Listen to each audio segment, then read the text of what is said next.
आज हम लोग पढ़ेंगे विविधता की समझ। तो जैसा कि आप जानते हैं, भारत विविधताओं का देश है। यहाँ पर रंग, रूप, रहन सहन, खान पान, वेशभूषा, जीवन यापन और भाषा, त्योहारों के अतिरिक्त बहुत सारी भिन्नताएं हैं और आप अपने कक्षाओं में भी यह चीज़ देखते होइएगा। तो यही विविधताओं को समझाने के लिए यहाँ पर देखिए खान पान में जो विविधता है उसको बताया गया है। यहाँ पर देखिए संस्कृति में जो विविधता है उसको बताया गया है और यहाँ पर विविधता में भी एकता है, इसको भी बताया गया है इस पाठ में।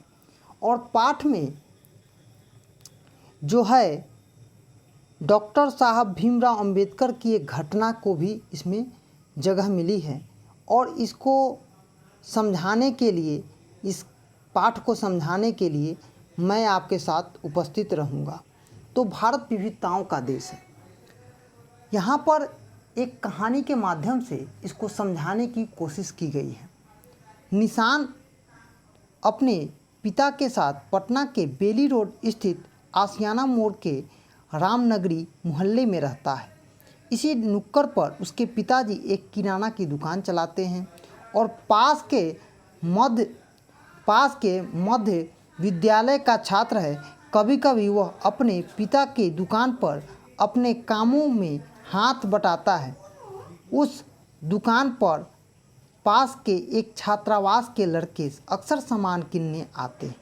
देखिए यहाँ पर बताया गया है कि एक लड़का है जो अपने निशांत नाम है, वो क्या करता है, अपने पिता के कामों में हाथ बटाता है। उसके पिताजी एक किराना की दुकान खोले हैं और वो क्या करता है, वहाँ पर एक छात्रावास है, उन लोगों को सामान बेचता है। यहाँ पर वो लोग निशांत जो है वहाँ पर सामान बेचता है। लड़का दुकान के पास खड़ा होकर कई बार अंग्रेजी में बात करते हैं। निशांत उसको अंग्रेजी में बात करता देख आश्चर्यचकित होता है। उसकी भी इच्छा होती है, हर बच्चे की अंदर से इच्छा होती है कि अंग्रेजी में मैं भी बात करूं। ठीक है, तो निशांत जो होता है वो कहता है कि हमको भी आप अंग्रेजी सिखा दीजिए, और क्या बोलता है कि हाँ मैं भी आपको अंग्रेजी सिखा दूंगा। यहाँ पर वो दोनों एक साथ घुल मिल जाते हैं और दोनों एक साथ सीखने भी लगते हैं। लेकिन दोनों की उम्र, लिखाई, पढ़ाई में अंतर है। एक निशांत 5वीं कक्षा का छात्र है तो दूसरा निशांत अहमद, यहाँ पर देखिए एक हिंदू है तो एक मुस्लिम है। दोनों के धार्मिक व सामाजिक पृष्ठभूमि अलग है। जहाँ निशांत अहमद किशनगंज का एक मुसलमान है, वहीं निशांत पटना का एक हिंदू है। इन सभी अंतरों के बावजूद दोनों में क्या होती है, दोस्ती होती है। इस प्रकार हम देखते हैं कि खान पान, धर्म, भाषा, रंग, रूप, आकार भिन्नताएं होती है और दोनों क्या करते हैं, तब भी मित्र बन जाते हैं। विविधता हमारे जीवन को समृद्धि करती है। देखिए हम लोग हर संस्कृति को पढ़ते हैं, समझते हैं, और ये क्या कर रहा है, तो इस संस्कृति को समृद्ध कैसे करता है ये देखिए। जैसे निशांत अहमद और निशांत दोनों दोस्त बने, ठीक वैसे आपने भी बहुत सारे साथी भी होंगे जो कि अलग अलग रहते होंगे और खान पान करते होंगे, अलग अलग त्यौहार भी मनाते होंगे, उनकी भाषा भी अलग होगी। इसी प्रकार विभिन्न प्रदेशों में खान पान में अंतर है। बिहार के लोग लिट्टी चोखा खाना पसंद करते हैं, वहीं पंजाब के लोग मक्के की रोटी और सरसों दा साग पसंद करते हैं। पश्चिम बंगाल के लोग मछली खाना और चावल खाना पसंद करते हैं, जबकि दक्षिण भारत के लोग, भारतीय तमिलनाडु, केरल और आंध्र प्रदेश के लोग इडली, डोसा और सांभर खाना पसंद करते हैं। यहाँ पर आप देखिए कि चित्र के माध्यम से दिखाया गया है लिट्टी चोखा और बंगाल की मछली चावल, दक्षिण भारत का प्रसिद्ध इडली डोसा और दक्षिण भारत का और गुजराती थाली। तो इतना ही नहीं, विभिन्न राज्यों के रीति रिवाज। यहाँ पर देखिए हमारे यहाँ बिहार में छठ पर्व बड़े हर्षोल्लास के साथ मनाया जाता है, जबकि झारखंड में सरहुल मनाते लोग यहाँ पर चित्र के माध्यम से आप देख रहे हैं। तो इतनी भिन्नताएं हमारे रीति रिवाजों में हैं और हम देखते भी हैं। जबकि पश्चिम बंगाल का दुर्गा पूजा, महाराष्ट्र का गणेश उत्सव और केरल का ओणम, वहीं झारखंड में सरहुल पर्व मनाया जाता है। यहाँ पर आप देखिए एक नौका दोहराया जा रहा है जो कि ओणम के रूप में है। यहाँ पर पंजाब में लोहड़ी पर्व मनाया जा रहा है, इसका भी आप चित्र देख रहे हैं। इस प्रकार हम देखते हैं कि भारत में विभिन्न राज्यों के निवासियों के अलग अलग खान पान, वेशभूषा, रीति रिवाज व परंपराएं अलग अलग दर्शाती है। तो बिहार विविधताओं से भरा है और हमारा देश भी विविधताओं से भरा है। हम अलग अलग भाषाएं बोलते हैं, अनेक प्रकार के खान पान खाते हैं, अलग अलग त्यौहार मनाते हैं और भिन्न भिन्न धर्मों का पालन करते हैं। जैसे मिथिलांचल के लोग भोजपुरी के निवासियों के संपर्क में आते हैं तो दोनों एक दूसरे की बोलचाल, खान पान, रहन सहन, रीति रिवाज और त्यौहार से परिचित होते हैं। इसी तरह बिहार के लोग जब भारत के अन्य राज्यों जैसे दिल्ली, मुंबई, पश्चिम बंगाल, पंजाब, हरियाणा, गुजरात में काम अथवा व्यवसाय करने जाते हैं तो वहाँ के स्थानीय लोग की भाषा और रहन सहन, रीति रिवाज तथा खान पान का प्रभाव उनके जीवन पर पड़ जाता है। जैसा कि आप जानते हैं हर लोगों का खान पान, रीति रिवाज, धर्म, संस्कृति, प्रथा, रीति रिवाज ये सब क्या है, अलग अलग ढंग का होता है। हम जहाँ जाते हैं वहीं के अनुसार ढल भी जाते हैं। आपने ये चीज़ देखी होगी और आपके बहुत सारे भाई बहन क्या होंगे, बाहर गए होंगे, कमाए होंगे, तो वहाँ की जो भाषा है उस टर्न आपके भाई भी बोलते होंगे। विविधता के प्रति सम्मान, यह कहानी एक आवासीय विद्यालय में पढ़ने वाले 4 मित्रों की है। ये क्या हैं, 4 मित्र हैं और इनका नाम क्या है, तो नाम है नवीन, रफ़ी, सालीन और रॉबिन। इनकी मातृभाषा भी अलग अलग है। ये कहानी के माध्यम से सिखाया जा रहा है। जहाँ नवीन हिंदी बोलता है वहीं रफ़ी उर्दू का प्रयोग ज़्यादा करता है। सालिनी जहाँ पंजाबी बोलती है वहीं रॉबिन की भाषा में अंग्रेजी का प्रयोग ज़्यादा है। सबकी भाषा अलग अलग होने के बावजूद भी अच्छी हिंदी बोल लेता है और आपस में अच्छे मित्र हैं। ये चारों जो हैं अलग अलग धर्म, अलग अलग संप्रदाय के लोग हैं और आपस में क्या हैं, मित्र हैं। जब हम कहीं जाते हैं, अलग शैली के बच्चे अलग अलग जगह पर जब दोस्त हो जाते हैं तो क्या होता है, एक अलग चीज़ का वहाँ पर मिश्रण होता है। मार्च के महीने में विद्यालय में होली की छुट्टी हुई तो नवीन ने अपने सभी मित्रों को अपने घर पर आने के लिए निमंत्रण दिया। होली के दिन सभी नवीन के घर पहुंचते हैं। नवीन और उनके माता पिता बच्चों को जोरदार स्वागत करते हैं। सभी बच्चे मिलजुल कर रंगों का त्यौहार होली मनाते हैं। यहाँ पर एक दूसरे को गुलाल लगाते हैं। अंत में नवीन की माँ ने सारे बच्चों को खाने पर बैठाया, कहा सामने तरह तरह की स्वादिष्ट भोजन रखा गया। इसी प्रकार अगली बार सभी बच्चे क्रिसमस के मौके पर रॉबिन के घर गए और वहाँ उन्होंने क्रिसमस ट्री को सजाया, छोटे छोटे बल्बों से और केक पेस्ट्रीज का मज़ा लिया। यहाँ पर खान पान में देखिए अंतर को प्रदर्शित किया जा रहा है।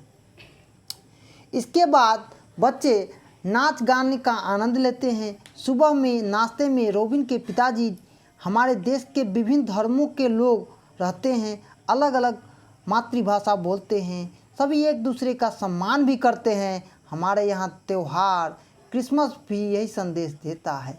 अमीर हो या गरीब, छोटा हो या बड़ा, चाहे किसी भी धर्म का मानने वाला हो, वह लोग एक दूसरे से मिलजुल कर रहते हैं। इसीलिए हमारे देश की विभिन्नताओं में एकता कहा भी गया है। जो भारत में लोकतंत्र है वो क्या है, बहुत सारे धर्मों का एक मेल है, संगम है। लगभग 2 साल पहले की बात है। मध्य विद्यालय सारंगपुर जिला भोजपुर के बच्चे एक बार भ्रमण के लिए राजगीर गए। जब विद्यालय के बच्चे वेनुवन पहुँचे तभी एक दूसरा परिभ्रमण दल जो मध्य विद्यालय नौटा जिला सहरसा के थे, भोजपुर के बच्चे भोजपुरी में बात करते हुए घूम रहे थे। तभी एक बच्चे का ध्यान सहरसा से आए हुए बच्चों की ओर जाता है। आपस में बात कर रहे होते थे, परंतु उसकी बात उसे समझ में नहीं आती। वह अपने एक साथी के साथ दूसरे दल के बच्चों के पास गया और पूछा, आप कौन सी भाषा बोल रहे हैं? दूसरे दल के बच्चे ने कहा, मैं सहरसा जिले का हूँ, मेरी मातृभाषा मैथिली है। दोनों दल के बच्चे एक साथ हिंदी में बात करते हुए घूमने लगे। दोनों बच्चों के बीच आपसी मित्रता हो गई। जब बच्चे जलपान के लिए अपने शिक्षक के साथ बैठे तो उन्हें बताया कि दूसरे दल के जो हम लोग के साथ घूमने आए हैं उनकी मातृभाषा मैथिली है। फिर शिक्षक महोदय ने बताया कि ये हमारे बिहार में न सिर्फ हिंदी बल्कि भोजपुरी, मगही, मैथिली, अंगिका और वच्चिका इत्यादि भाषाएं बोली जाती है। आपको यह जानकर आश्चर्य होगा कि भारत में 1652 से अधिक भाषाएं बोली जाती हैं। हम लोग बहुत भाषी हैं। आमतौर पर हम सभी एक से अधिक भाषाओं का इस्तेमाल करते हैं, इसलिए आसानी संपर्क हो जाता है और अलग अलग राज्यों के अलग अलग भाषा कामकाज संविधान की सूची में जो कि 22 भाषाओं को शामिल किया गया है। यहाँ पर आप ये देख रहे हैं कि हमारे यहाँ अनेक भाषा है और अनेक लोग रहते हैं। यहाँ पर संविधान में 8वीं सूची में 22 भाषाओं को सम्मिलित किया गया है। भेदभाव व असमानता।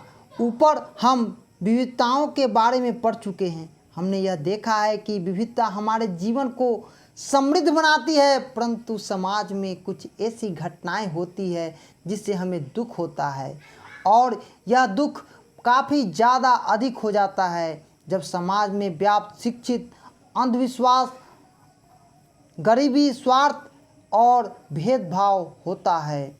यहाँ पर एक असमानता की कहानी यहाँ पर प्रदर्शित की गई है। रामजीवन सुपौल जिले के सुखपुर गांव का एक प्रतिष्ठित व्यक्ति है। विवाह के 10 वर्ष के पश्चात उसके घर में एक लड़की का जन्म हुआ। रामजीव को चाह बेटे की थी, पर बेटी पाकर भी संतुष्ट थी। बेटी की चाह में 1 वर्ष बाद पुनः बेटी हो गई। 2 बेटियों होने के कारण वह काफ़ी चिंतित रहने लगा। बेटी की चाह में वह मंदिर, मस्जिद, अनेक जगह मन्नतें किया और फिर से उसको ये बिताता है कि लिंग विभेदीकरण हमारे यहाँ क्या है, परंतु पढ़ाई के बदले खेल कूद, लड़ाई झगड़ा किया करता था। हम इस तरह देख सकते हैं कि राम सजीवन बेटियों की उपेक्षा बेटों पर ज़्यादा ध्यान देता। वह बेटा व बेटियों में लिंग असमानताओं को दर्शाता है, जिसे हम आज भी अपने समाज में एक कुरीति के रूप में देखते हैं। हमारे यहाँ भी बेटा बेटी में फ़र्क किया जाता है। यही बताया गया है इस कहानी के माध्यम से। ऊपर की कहानी लैंगिक विविधता को दर्शाता है। आज हम एक कहानी आपको सुनाएंगे बाबा साहब भीमराव अंबेडकर के बारे में। डॉक्टर बाबा साहब भीमराव अंबेडकर 1891 और 1956 का जन्म, उनका जन्म जो था महार जाति में हुआ था। वे अछूत मानी जाती थी। महार लोग गरीब होते थे, उनके पास ज़मीन नहीं होता था और उनके बच्चों को वही काम करना पड़ता था जो वे खुद करते थे। उन्हें गांव के बाहर रहना पड़ता था, गांव के अंदर जाने की कोई इजाज़त नहीं थी। डॉक्टर साहब भीमराव अंबेडकर अपनी जाति के पहले पढ़े लिखे व्यक्ति हुए जिन्होंने वकालत की पढ़ाई इंग्लैंड में की। उन्होंने दलित वर्ग लोगों को अपने बच्चों को स्कूल भेजने के लिए प्रोत्साहित किया, अलग अलग तरह की सरकारी नौकरी को करने की ताकि वह जाति व्यवस्था से बाहर निकल सके। दलितों को मंदिर में प्रवेश के लिए उन्होंने कई बार प्रयास किए और डॉक्टर अंबेडकर के नेतृत्व में उनका मानना था कि दलितों को जाति प्रथा के खिलाफ अवश्य लड़ना चाहिए और ऐसा समाज बनाने की प्रयास करना चाहिए जो सबको इज्जत दे। लंबे समय तक दलित लोगों का शिक्षा, स्वास्थ्य और धार्मिक क्रियाकलापों से वंचित रखा गया और उन्हें सार्वजनिक चीज़ों में नहीं घुसने दिया जाता था। महात्मा गांधी, अंबेडकर, ज्योतिबा फुले आदि महापुरुषों ने जोर देकर कहा कि प्रथा अमानवीय है, यह न्याय संगत नहीं हो सकती है। जब सब लोगों के साथ बराबरी का व्यवहार हो तो स्वतंत्रता भारत में एक लोकतंत्र सामाजिक की कल्पना की जाए जो संविधान के प्रावधानों को दर्शाती हो। यह पाठ हमारे सामाजिक, आर्थिक, संस्कृति के साथ साथ जो घटनाएं घटती है उसकी विविधताओं के बारे में यहाँ पर प्रदर्शित की गई है और हमारे यहाँ भी इन विविधताओं के रूप में दर्शाती है। यह पाठ अपनी सार्थकता के साथ एक कहानी के माध्यम से जाति, वर्ण विभेदीकरण और लिंग विभेदीकरण सब पर प्रकाश डालती है। जय हिंद, जय भारत।